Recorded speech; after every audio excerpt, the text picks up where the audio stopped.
Yo, what's good everyone? It's Leak, and today we're going to be checking out killer concepts before they were even brought into the game. Do I think these concepts are going to go all out? Yes, but at the same time, it's like these concepts, most of these concepts might even be better than what we even got in the game. You know what I'm trying to say? I just wanted to do something a little different and interesting today. Now, I do have to mention that most of these killers, I try to look for the concepts of like the possible killers, and they don't even have them. That's why we gotta start off with Ghostface. Like, they didn't have the concept for Michael Myers, they didn't have the concept for Leatherface, the concept for Freddy. You know what I'm trying to say? They didn't have the concept for those killers, at least not from what I saw, because I was searching for a minute. I didn't find a concept for them like before they was in the game, or not even a rework. Anyways, we're just gonna start off at Ghostface because that's where, from Ghostface and down, I actually found the concepts for everybody, or like everybody else that came after Ghostface. So that's pretty good. But anyways, let's get right into it. Okay, now this Ghostface killer concept is by Garadon, and he got Ghostface's name as the Facade, which is pretty lit, I'm not gonna lie. But the ghosts would have been cool too. I mean, devs, come on, but why not? Okay, power, mask, and motive. Used countless times as a tool of terror and death, the mask has been altered by the entity in order to realize its full duplicitous, I think I pronounced that wrong, I'm not gonna cap, potential. The Facade can use the power of the mask to change its identity at any time, confusing and frightening its victims through use of its deception and terror modes. Hold the secondary power button to switch between modes, remaining stationary while alerting all survivors within the 24-meter range with a global phone sound effect. Lockers can be used to transform silently, additionally suppressing the terror radius and red stain for 5 seconds. Lockers can be used to transform. Oh, okay, yeah, I understand. So, all right, in Deception, I had to like realize what's going on. These are legit my first time looking at these concepts. But in Deception mode, you disguise yourself as a survivor. In this mode, you are unable to attack, but can take duplicitous actions in order to build your terror meter. Use the spacebar to sabotage generators for a 5% increased regression. Press and hold the control button to invoke the terror radius. That's fire. Press the attack button to stab and mangle yourself. You can be healed by survivors in this state. In terror mode, you reveal yourself as the killer and transform your duplicity into pure fright. Terror level 1, your attacks apply the bleeding status effect. Movement speed increased by 5%, that is dope. Terror level 2, your attacks apply the hinder status effect. Stacks with level 1, okay. Terror level 3, your attacks apply the broken status effect for 60 seconds. Movement speed while transporting bodies increased by 8%. Stacks with level 1 and 2, that is pretty nice, I'm not gonna lie. That he actually sounds a bit more effective in this concept than in the game. But I mean, the whole survivor disguise thing, Swift, they will kind of defeat that. But in solo queues, why not? You know what I'm trying to say? Like, that's actually, hold on, actually, nah, that's not even true what I said. Because when you play Ghostface in solo queues as well, you could actually not have a horrible time playing that sim, because there's not too many counters because of the fact that they're not in a Swift. I don't know, like, both of these concepts is pretty balanced with Ghostface, and because, you know, in the game, you already know how Ghostface plays. He plays a lot more simpler than this. But this one seems a bit more in depth. I really love the locker concept. I have, like, he could disguise in a locker. He could transform in a locker. But I honestly really thought the devs were going to use that concept to for Ghostface, so he could like hide in lockers and surprise attack survivors if they hop on a gen.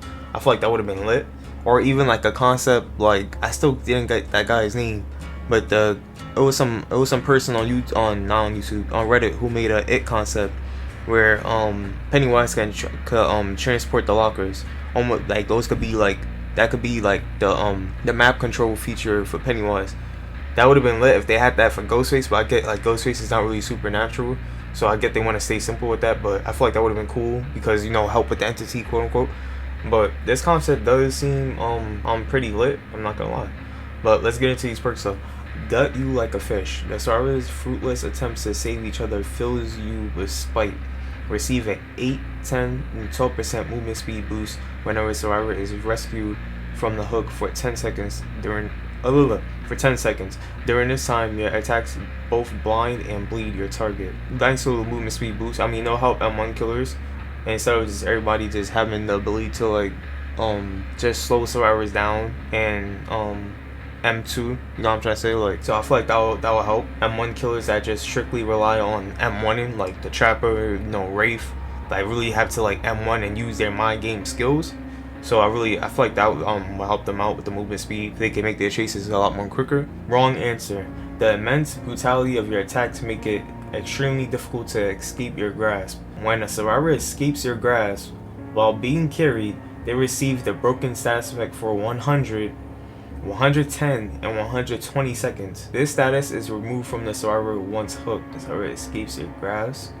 So it's like you will want them to escape your grasp. So like, but this status is removed from the survivor once hooked though. I don't really know. This is a weird one, I'm not gonna lie. Because it's like you want to down them. Like, what if you want to do that on purpose? You know what I'm trying to say? What if you want to get them broken on purpose? So it's like you almost have to have the survivor struggle for them to escape, for them to get broken. But then it's like you don't want to attack them again, because the fact that they got broken, and if you go back after them and down them, and then you hook them, the broken status effect is gone. You know what I'm trying to say? Like, it would have been different if once they're rescued, then their broken status effect is applied. You know what I'm trying to say? Not if they escape. But I don't really know how to feel about that one, I'm not gonna lie. I'll be right back. And your intimate knowledge of each of the survivors makes you frighteningly unpredictable in the chase. After being in the chase for 20 seconds, you have no tear radius or red stain and can read the survivor's auras for 8, 10, and 12 seconds. Like, if it was like nerfed down to like maybe after in the chase for like maybe like 12 seconds instead of 20, yo, this perk, bro, for M1 killer specifically, yo, this, like, I could tell like both of these, like I could see like both of these perks got you like a fish, and I'll be right back. I see like it will help M1 killers a lot. And it's weird because this perk kind of gives you that furtive chase vibe. It's kind of weird that this concept came out before Ghostface was actually in the game, and it kind of has a similar perk. Like, that's pretty funny. But that's a perk I would definitely try out. It's probably like a perk I won't abuse. I'll probably just use this perk a lot if I'm using like the pig or something, like Trapper, Wraith, or something like that. You know what I'm saying? Even though I don't play Trapper, but like if I'm using Wraith or something like that, I'll use this perk or something like that. But yeah, and then I also noticed that map is also Woodsboro, which would be lit. Obviously the survivor would be Sydney, but you already know from the devs, like from our Ghostface point of view, it's not really Ghostface, so it's not Billy or Stu from the original movie, but it's Danny, what's his name, Danny Johnson, something like that. It's like their custom made Ghostface.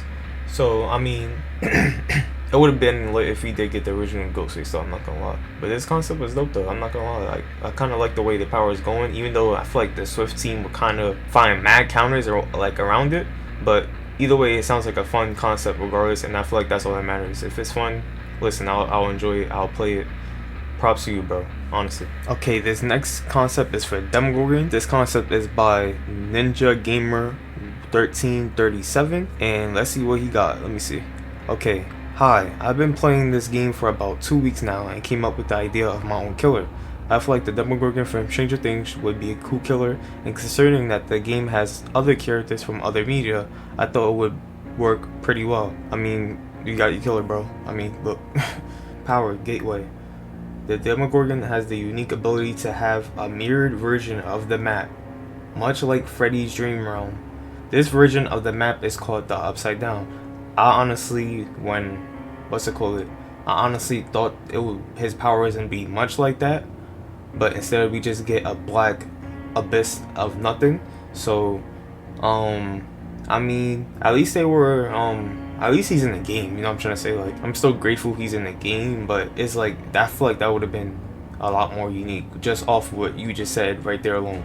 The Demogorgon spawns in the Upside Down at the start of the match and could only exit the Upside Down by using the Gateway. The Gateway is a unique structure that spawns in a random location and allows both the killer and survivors to cross between dimensions. Well, you got that part right. That sounds exactly like what that's exactly what he does in the game. Actually, he sets down the little portal and then he goes through it. The Demogorgon can place up to 3 miniature gateways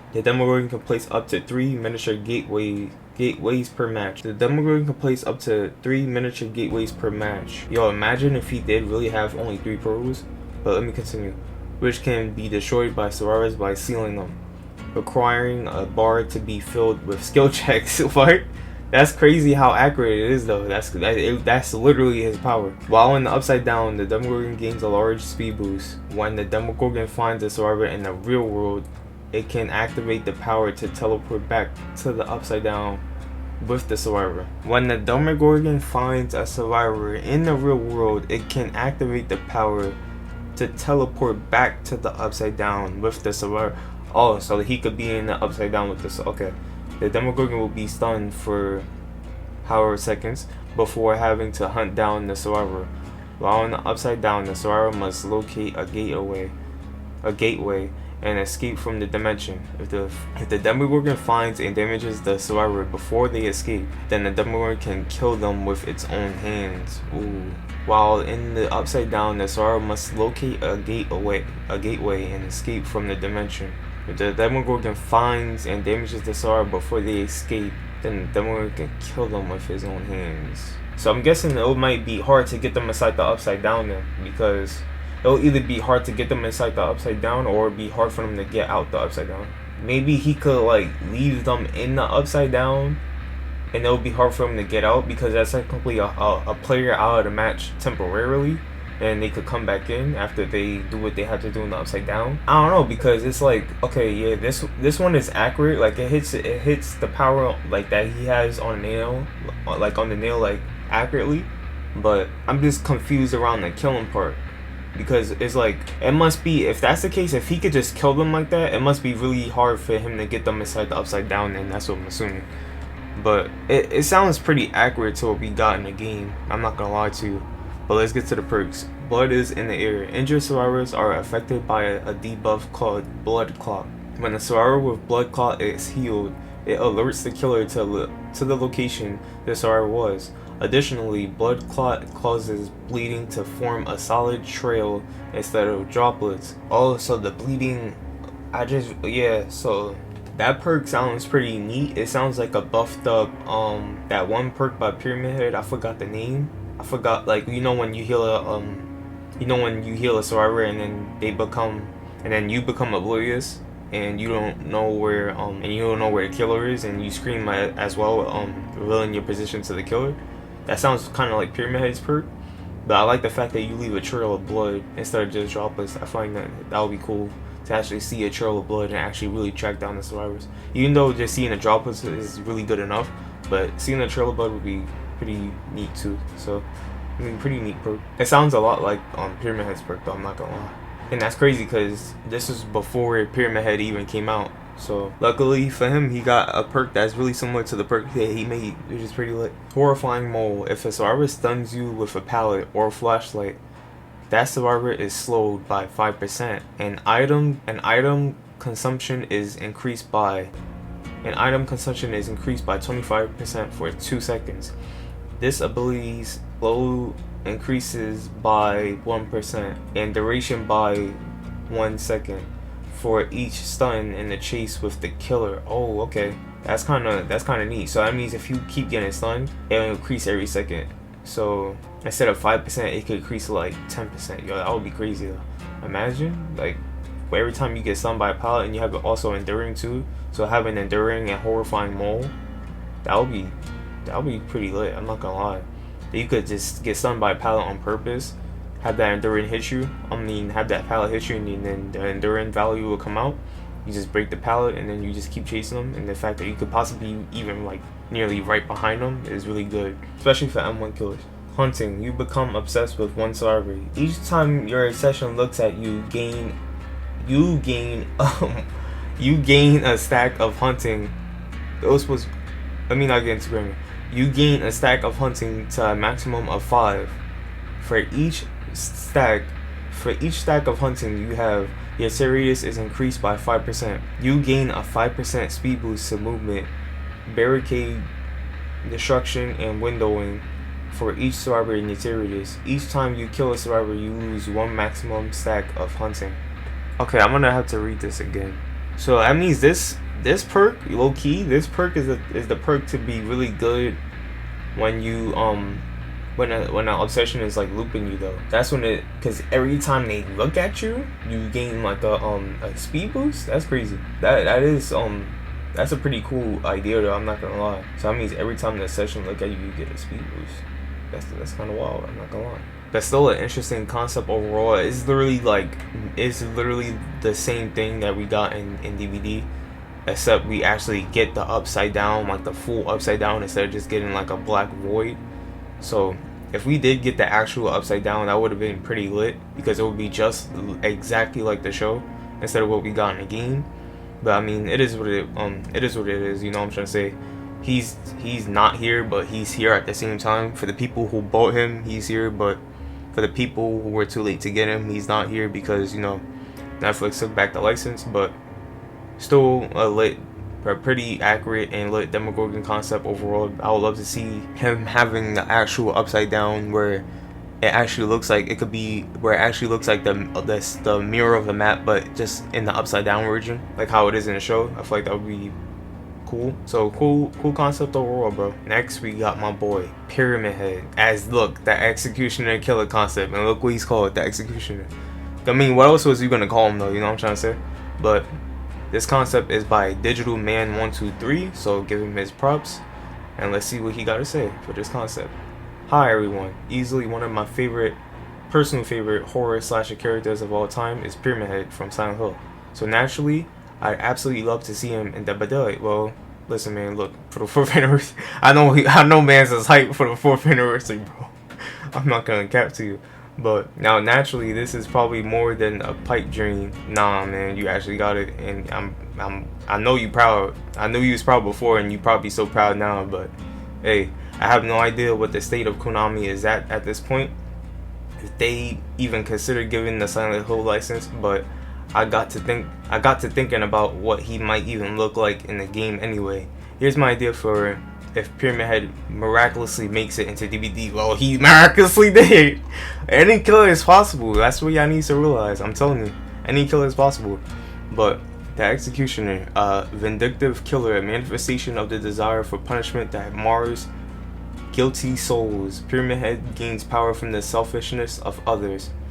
Height, tall. I mean, that's what's different. Terry is 24. He's actually 32. Which I don't know why though. When you really realize it, every survivor's attack radius and movement speed is 4.6 ms. Every survivor's attack radius is 32 meters and their movement speed is 4.6 ms. That's how I really don't understand. That he went to full detail though. I mean, we don't gotta read all this. We know how his blade look like, but I mean, hey. Okay, Mori lifts the survivor up by the back of the neck. 2 other pyramid heads appear to hold the survivor by the arms. As the original stabs the survivor through the back, the camera abruptly cuts to the survivor's face in pain before they die. The camera zooms out to show the death, then the 2 pyramid heads walk away and the original drops the body. The camera movement is reference to a moment, yeah. At the end, I love how faithful he is, honestly. That would be pretty lit if the other 2 pyramid heads could join and hold them down, but luckily we did get something like that, even though it's just him himself, but we still got something similar to that with the barbed wire holding everybody down. Pyramid Head can stalk survivors, absorbing guilt energy from them. Once the meter is full, the entire map transforms into an otherworld version. In the otherworld version, all survivors suffer an action penalty. Pallets are incorporeal, and vault spaces are blocked by the entity. When in the other world, Pyramid Head's speed is increased to 4.7 ms, and he is immune to stuns and blinding. The map transformation lasts for 60 seconds before reality returns. However, any survivors in the injured or dying state remain in the other world until they are healed. The survivor does not have to be injured specifically during the otherworld transformation to linger in it. Just injured by the time the map-wide transformation expires. As long as at least one survivor remains in the otherworld, Pyramid Head retains his speed increase and immunities, and the survivors keep their action penalty. Pyramid Head can harm survivors in either reality at once. Survivors in the otherworld have effects around their status icons and are highlighted red when seen. Pyramid Head can still stalk while there is an injured or dying survivor in the otherworld, and trigger another map-wide transformation, but he can only absorb energy from survivors in reality. I'm not sure how balanced it would be if hooked survivors stay in the otherworld, but let me know what you think. Okay. So he will basically be like he'll be at M1 only. That's kind of different. So this is basically that's basically what I'm getting from this whole power thing.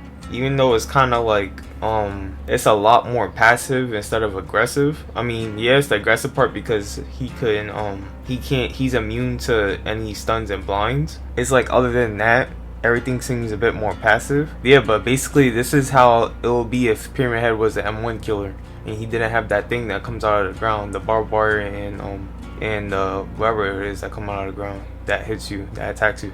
I don't really know what that is. It's something like metal, some metal bone, and I don't know. But let's get into these perks. Survivor's guilt. A guilt of perceived inaction pervades the survivor that stands alone. When one survivor remains in the trial, the opening of the hatch is delayed by 20, 25, and 30 seconds. I mean, that's more of a that's like a perk I'll only use if I want to get, or if I want to attempt to get the 4K all the time. But other than that, I wouldn't use that perk, because it's like, you know what I'm saying, it's just like there, you know what I'm trying to say. If someone is trying to go on a 4K streak, then yeah. If they never want anyone to escape, then yeah. But otherwise, I wouldn't really use it. You shouldn't be alive. A brush with death poisons the mind and the body. When a survivor is healed by another within 75, 90, and 120 seconds after being unhooked, the unhooked survivor gains the exposed status effect for 30, 40, and 50 seconds. The thing is, that's almost like Deathbound, bro. It's like, why are these perks sounding? It's like these perks are like, they kind of give me a vibe of Deathbound a little bit, because like you healing somebody and then you get punished for it, you know what I'm trying to say? Or unhooking, and you get punished for it. Sins of ignorance. Ignoring the cries of those in need breeds ruin. Survivors more than 85, 75, and 65 meters from a hooked survivor receive an action penalty of 5, 7.5, 10%, as well as a slight moderate chance of skill checks. Yeah. Okay, that's not too bad. This could otherwise be for survivors within a certain range of a hooked survivor, but let me know what you think. And then these are just like the add-ons. Dag, he went in depth with that too. This would be the map Blue Creek Apartments. Yeah, I love how faithful he is to Silent Hill 2, but the devs have mixed it up, obviously. This survivor could either be James for obvious reasons, or Heather Mason. They got Heather Mason. I know she's a favorite, but I have no idea what their perks might be. If anyone wants to take a stab at them, feel free. And that's what I got. I'm not entirely sure how balanced this idea may or may not be. My goal with this concept was creating a killer that gains power from player selfishness and kind of games altruism, as there are only a few killers that really interact with the altruistic ways survivors themselves interact. I'm not sure how feasible the otherworld idea is, but I thought if you're going to bring in Silent Hill, you gotta bring in the dual realities, right? I mean, they didn't, but at least we got Pyramid Head, bro. I mean, I love how faithful this concept was to Silent Hill, though. This concept is pretty dope. Imagine there being the other world. Feel free to let me know how stupid or how brilliant this is. This is not stupid, bro. I love how faithful you was to Silent. It's not stupid at all. But you definitely, like, come on, and you calling this stupid? Look how much you did, dude. You calling this stupid? Come on now. That's effort, bro. But I love how faithful you was to everything. Like, you was really you even brought in the map from Silent Hill 2. I love how you stuck everything with Silent Hill 2, and especially the Mori 2, or how the other pyramid heads could come and hold you down. Even though in the game it's the barbed wire that hold you down, but that's still lit though. You know what I'm trying to say? Like, either way, hey, you know what I'm trying to say? Like, at least we still got Pyramid Head. I know the reality thing was a bit of a you only got that in the trailer. I mean, it is what it is. You know what I'm trying to say? At least these devs had the audacity to add Silent Hill, because I know Silent Hill is a legendary franchise. So I'm grateful for that. But if you even watch this video or come across this video, let me know how you feel, man. Because you did a good job on this concept. Not too bad. I like it. I'm not gonna lie. Now we got the Resident Evil chapter concept, specifically Nemesis as a killer.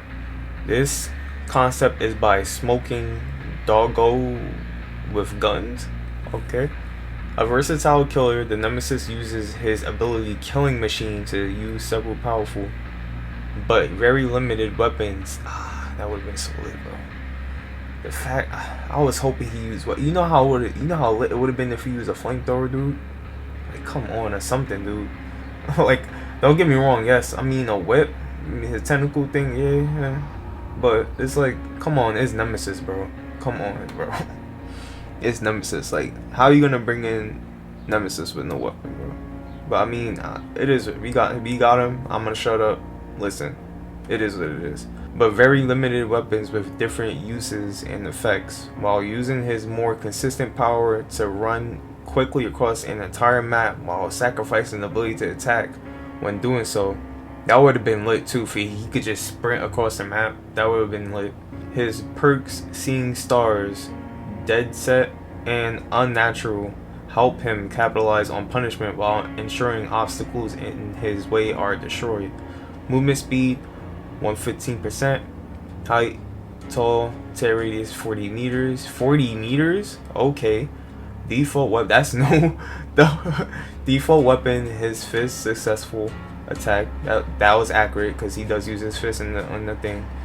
The Nemesis will crack its knuckles and murmur the word stores. That was cringe.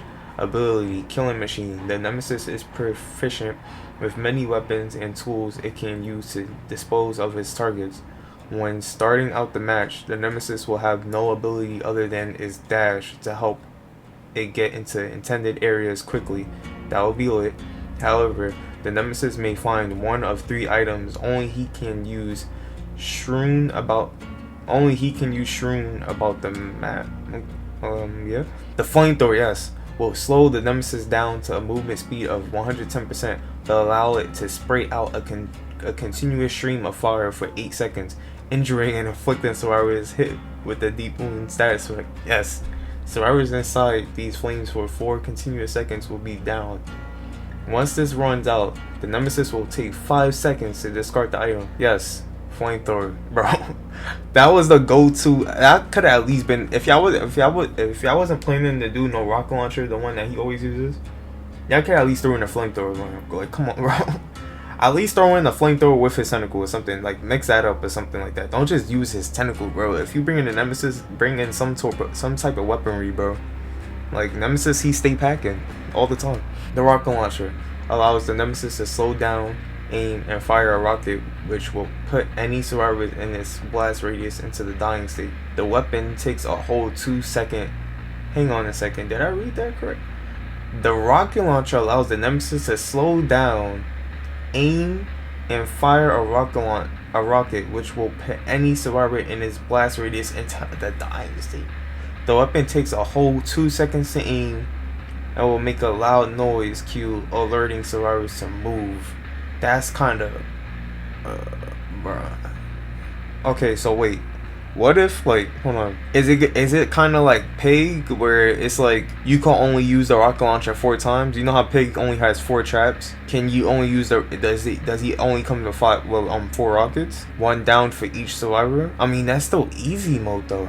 He could literally just go around the map, easy aim, boom. You know what I'm trying to say? Like, unless there's like a real counter to it. But in its blast radius though, not even targeting the survivor specifically. Like Huntress or Deathslinger, that joint is if it's in your blast radius. So even if it's near you, you're gonna get down. That's a bit strong, but I mean, at least the flamethrower I'm loving though. I mean, the flamethrower that's fire, no pun intended. But that rock launcher though, I mean, it'll be lit, but sound about a bit too strong. But the Stars badge will allow Nemesis to use his arm tendrils. Look how, you see what I mean where these concepts are mad faithful. Yes, it's like y'all could have done something where y'all brung in any type of weapon along with his tentacle as well, or something like that. Like you could have added little, like, come on now. The Stars badge will allow Nemesis to use his arm tendrils to ensnare and put survivors into the dying state from a distance. Upon use, the Nemesis will grab a survivor with the tendril and hold them in place. To break free, the survivor must succeed 3 difficult skill checks. If the survivor misses one of these skill checks, they will be instantly down by the Nemesis. I mean, no one sweats. I mean, they always gonna get them skill checks. I mean, it'll have to be really hard, but I mean, who knows? Down by the Nemesis. If they succeed, both players will be stunned for a short time, and the survivor will be pulled closer to the killer, kind of like Death Slinger. Unlike the other abilities, this one will stay with Nemesis regardless of its usage until he grabs a new weapon.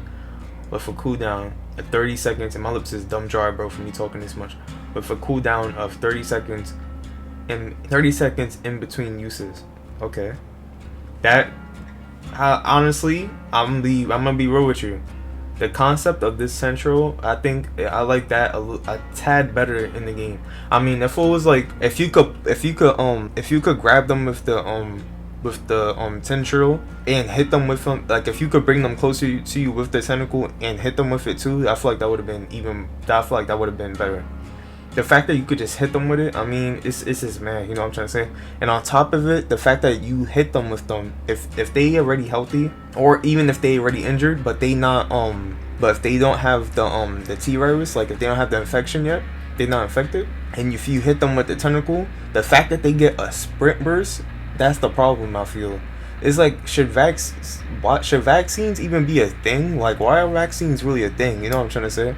I feel like whenever you're just in his presence, you should be infected, or at least when he just hits you with that tentacle the first time, you were just infected the whole game or something like that. You know what I'm trying to say? Because for him, that he basically needs 3 health states. It need 3 health states to really down somebody with the tentacle if they fully healed. That's 3 health states. If they're injured and you use the tentacle, that's 2 health states. That's just a regular 2 health states. So it's like, yeah, you have to throw in your basic attack from here and there, because after you save the best for last from him, like, all the time. But it's like that. I feel like that shouldn't be a thing though. You know what I'm trying to say? Singing stars. The pain can benefit you greatly if you use it effectively. After being stunned by 2 pallets, the next time a healthy star stuns you, the pallet will break and splinters will embed themselves into the survivor's flesh, injuring them. Ow. That's kind of fire though. The pain can benefit greatly after being stunned. Next time healthy survivors, that's fire. I like that. I honestly like that. I like that perk. So they get punished for throwing down the pallet. I mean, yeah, it's like they have to throw down a pallet when they have to. But the fact that you added tier suit, imagine, this was Spirit Fury though. I just thought about that. So imagine this with tier 3. If you get stunned 2 times with the pallet, right? And if you also get spirit, and if you break the pallet, that means you're gonna have Spirit Fury ready, and then you're gonna get injured the next time they stun you by seeing stars. So once they stun you with and you have the seeing stars ready, once they stun you, the pallet is gonna break and it's gonna injure them too. And then you just have to go up to them and then attack them. So my build will be seeing stars, Spirit Fury, Enduring, and probably something to slow down gens like Hex Rune or something like that. Pop, something like that, or even just Corrupt Intervention. And I'll just like do everything just by hand. Cause at least my offense is good. You know what I'm trying to say? So at least I'll just want to block out the rest of the map to have some sort of map pressure. But if it was this Nemesis that we got, I mean, I'm pretty sure I wouldn't have to worry about map pressure a little bit too much, because the fact that he could just run across the map. But this is lit though. You want stars? I'll give you stars. I'm just thinking about that animation when she said, "You want stars?" And then she said, "I'll give you stars." And she just got drop kicked by Nemesis. I need to look for that joint. Come on, you creepy ass stalker.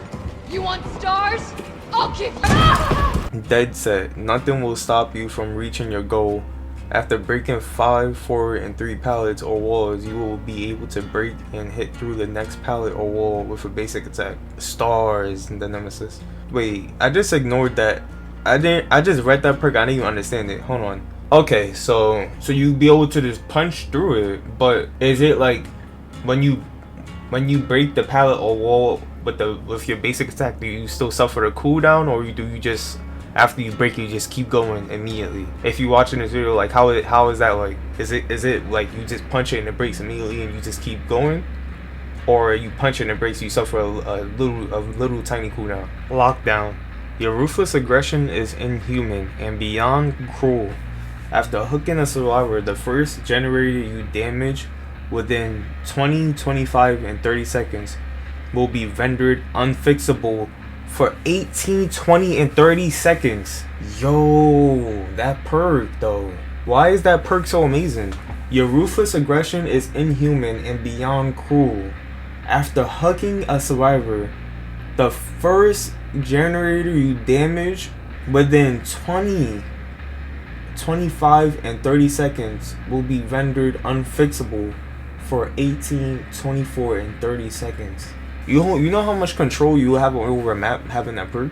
Like, that perk will honestly shut down like generation. It really would. I mean, at least for like a little bit. You know what I'm trying to say? Like this perk along with some other slowdowns can really help you. I'm not gonna lie. After hooking a survivor, the first generator you damage within 20, 25, 30 seconds will be rendered unfixable for 18, 24, and 30 seconds. Your city is cut off, isolated. Nikolai Victor. That's crazy, yo. That's wicked. I'm not gonna lie. This perk right here. Oh nah, son, bro. I like this perk too, though. These two I like. I'm not too sure. I have questions about this one, but these two perks, yo. You did a good job with this concept. You deserve praise, bro. I'm giving you ups for that. I forgot to give ups for everybody. Like, my fault. Ups for everybody, bro. I'm gonna give ups to y'all after this video. I forgot to. My bad. But this concept is really lit. I like it. Now we got the homie Pinhead. Now, we already know how Pinhead is in this game. So, this concept is by Gyarados. Didn't he do the Ghostface? Yeah, he did Ghostface too. Okay, he's back. Alright, bet. This concept is by Gyarados. Pinhead character concept, the Cenobite. The limit configuration. Okay, let me widen this a little. As an explorer into the further regions of experience, you use your cunning and intelligence to slow your victims' progress. Why did I say progress like that? Progress, and provide an experience they won't forget. Pain and pleasure, indivisible. Use the secondary power interaction to summon up to 5 hook chains to attack your target with. Why am I slowing down? The Cenobite is immobilized while summoning the chains. I guess it's just a picture. I don't know why. I'm just reading this and looking at the picture. I don't know what's so funny about it. But immobilized while summoning the chains. The Cenobite can summon up to 5 chains, each of them inflicting a terrible condition upon impact, with all 5 chains immobilizing their target for a brief moment when some. I'm sorry. I'm sorry, bro. I don't know what's so funny right now. I guess it's just a picture of it. It looks like he's cheesing me, but with all 5 chains immobilizing their target for a brief moment when summoned at once. That's lit. Your chains inflict each of the following statuses depending on how long the ability is charged. Chain level 1, bleeding. Chain level 2, hindered. Chain level 3. Wow. And that's funny, because I was actually thinking about this for a what if, a power concept for a what if person killer coming up. That's crazy, but I'm gonna give you credit because I was thinking the same thing. I was thinking about like a killer that would give you like multiple status effects as a power, but that's for a later video. But anyways, let me read this again. Chain level bleeding. Chain level 1 bleeding. Chain level 2 hindered. Chain level 3 mingled. Chain level 4 exhausted. Chain level 5 immobilized. When more than 3 chains hook into a survivor at once, the survivor is injured. Well, we see how that go now though. We see how that is now, guys. You could just keep hooking them and it just breaks in a second. It breaks in a millisecond sometimes. So like sometimes it really do just break in the millisecond. If you catch a survivor and they about to cut a corner, and if you catch them, and you don't have that one add-on that will hook them, like that chain could shoot out and possibly hook them, they're gonna break out instantly, dude. Like I honestly rather. It's funny because I was thinking about something where, you know how Trickster has to throw his knives and the meter keeps going up every time he hits you with the knives. I was thinking about something with Pinhead where if he hits you 3 times with the chain, you get injured. You know what I'm trying to say? Because it literally breaks so easily. So the fact that I'd rather somebody get injured off of that, and then I'll shut up. You know what I'm trying to say? The fact that they don't get injured off of that, and they can just break that easily though, nah, son. Nah, bro, come on, bro. I mean, yes, I still like using Pinhead because it's Pinhead, but that is, come on, bro, please have some dignity, dude. Like, come on now.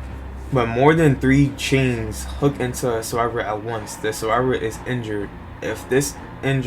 But more than 3 chains hook into a survivor at once, the survivor is injured. If this injury would drop the survivor to the dying state, they are instead suspended by the chains where they stand.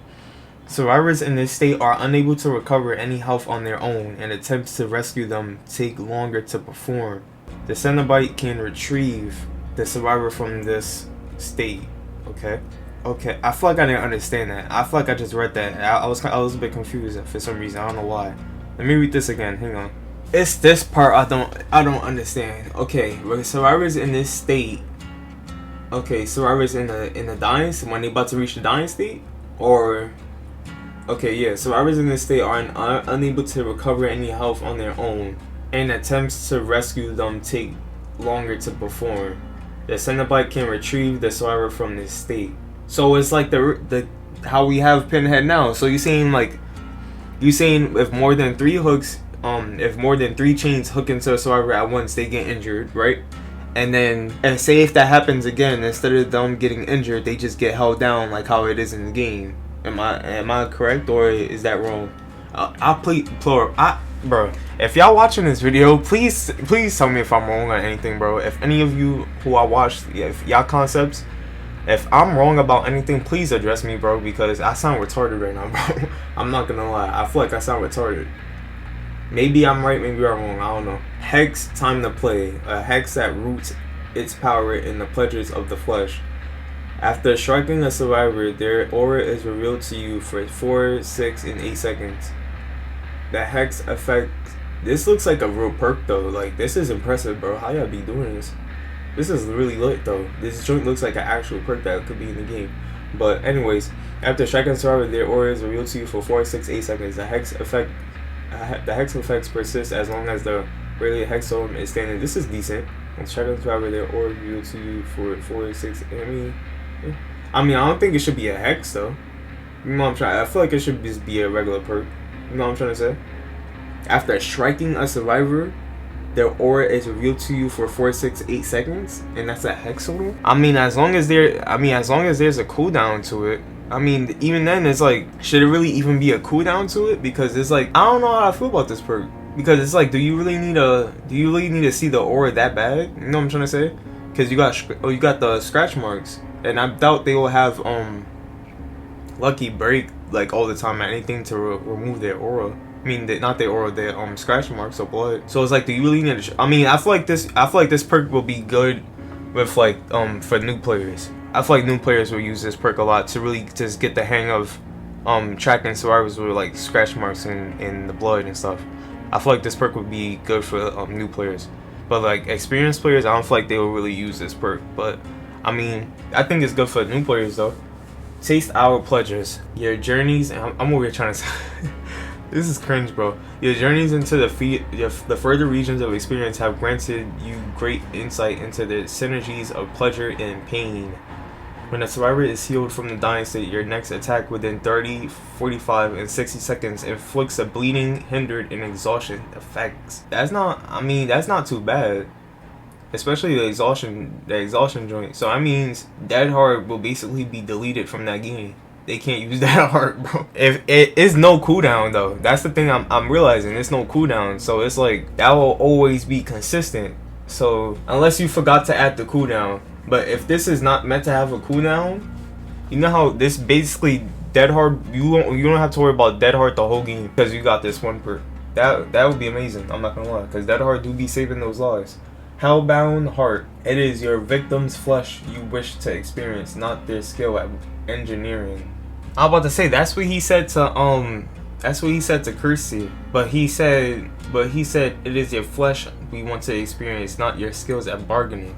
But anyways, when a generator is completed for 9, 12, and 15 seconds, your next attack automatically puts a survivor into a dying state. So that means if they want to grade out a pallet and they just want to, if they just want to just rush that gen out, they're gonna get punished for it. I mean, this don't really seem to all that too bad. I feel like this would be pretty decent with like Nurse or somebody like that could get around the map mad quick. But for someone like him, just like walking like around the whole map the whole time, I feel like they're not gonna really. You know what I'm trying to say? I feel like it's not really gonna do anything. I mean, you might be lucky if they do a gen and you right around the corner and you pop out. That would be different. This could even be pretty nice for stealth killers too. But I don't know how to feel about about this perk really, because it's like the duration is too short. But I mean, maybe if it was like maybe 30 seconds, for you could at least have maybe 15 seconds, maybe getting over to where the gen got completed, say if it's like all the way across the map, and then you have an additional 15 seconds to try and down them. I don't know, maybe. But I mean, it sounds a bit fair though, because it's like, what if you not far away from the gen? You know what I'm trying to say? What if you dead nearby the gen and you have a whole 30 seconds to attack them? You know what I'm trying to say? Like, that sounds a bit, I mean, it sounds a bit, out of all these perks, I'll use this one. I'll use the one in the middle, 100%. I mean, I probably won't use it. I didn't mean to zoom. Yeah, I wouldn't use it like all the time, but if I'm really getting tired of everybody using Dead Hard, which they are, and that joint just starts getting to me, I'll just use it Taste Out Pleasures. Listen, bro, Dead Hard is taking over the game.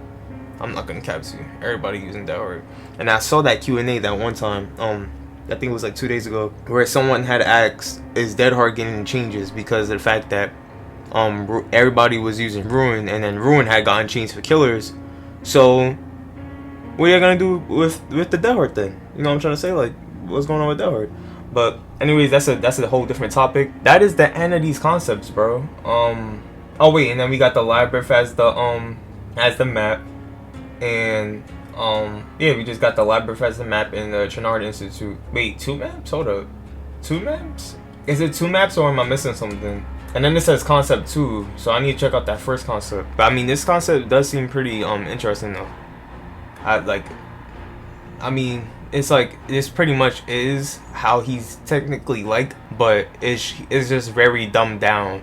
You know what I'm trying to say? I feel like him having this ability, like, as his power, that will be more, that'll make him a bit more stronger. But right now, I mean, if you have an annoying build, he is kind of annoying because of the fact that you always gotta get that, the limit configuration all the time. It is what it is, you know what I'm trying to say? At least you got Pinhead. And I hope you're happy that we got Pinhead, you know what I'm trying to say? Because I know if you're making this concept, you obviously like want Pinhead in the game. But I hope you're happy, bro. These concepts are amazing, y'all. I like what y'all did. I owe y'all all ups, bro. Like, honestly, let me not forget to do that. I don't know why it's not giving y'all credit, but I owe y'all all y'all ups, bro, because y'all did a good job. I'm not gonna lie. But anyways, I know this video probably turned out pretty long, and I'm sorry about that. I know I talk too much, but I love looking at these concepts, bro. I don't know. I just love, like, when a new killer comes out, when speculating when what their power is gonna be like. Like, I'm still wondering what Sadako's power is gonna be, because she's right around the corner. We getting that PTB like in February. You know what I'm trying to say? So at least that's what I assume. I don't want to just go in thinking I know what I'm talking about, but that's actually not the case. But I'm assuming that's right around the corner, because we might, like, 90% of the chance we are getting that PTB in February. You know what I'm trying to say? February right on the corner. So it can be late February though, but I'm talking too much. These concepts were lit, bro. Y'all did a good job. Y'all went all out, especially for I was really surprised with Ghostface too. Like, that one, this one is a lot less simplistic than how we have it in the game right now. And I kind of like the name too. I like the Facade. I like that name.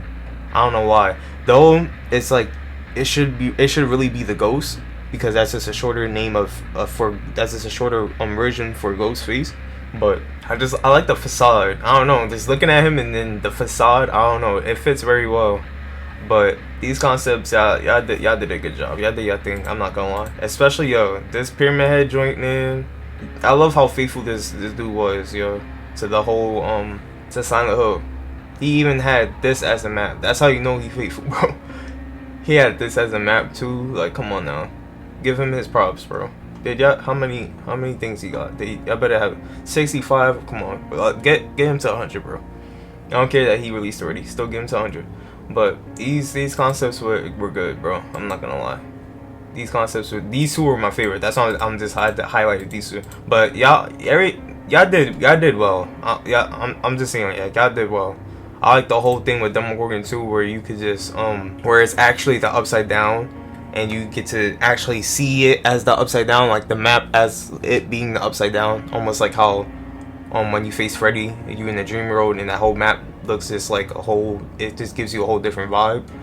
That would have been lit if they added that into the game, but they didn't. I don't know. It seemed like y'all be going all out with these concepts, but these devs, like, they just give us, like, I'm not trying to sound ungrateful, you know what I'm trying to say? Like, don't get me wrong, I'm grateful they in the game, but it's just it's like it's something they missing with these powers, you know what I'm trying to say? It's like I see y'all go all out, but then these devs leave something out. You know what I'm trying to say? It feels like they leave something out all the time when it comes to these licensed characters. I don't know what it is, but y'all be going all out. I'm not gonna lie. So shout out to y'all, and y'all did a good job. Props to y'all. But I'm talking too much. I already know this video is long enough, but I'm over here looking at this concept. I better hear some Wu-Tang as the background music. Imagine. But anyways, I'm over here trolling.